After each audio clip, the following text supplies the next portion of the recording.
Короче, в школе номер 4, курс 100.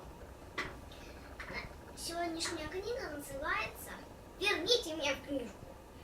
Мне рассказывается, что кот скинул книжку, из него вылез большой-пребольшой и черный волк.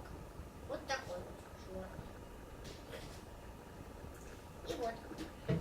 Он теперь бродит по всем книгам, которые попадутся.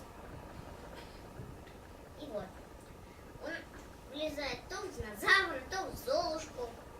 Наконец он все-таки находит его книгу, но не понимает, что это его книга. Ну, Красная Шапочка так обрадовалась, что он наконец-то понял, что он в той книге. Все. И они пошли прямо к дому бабушки. Сказку. А еще я рекомендую читать все. Очень прикольная и хорошая.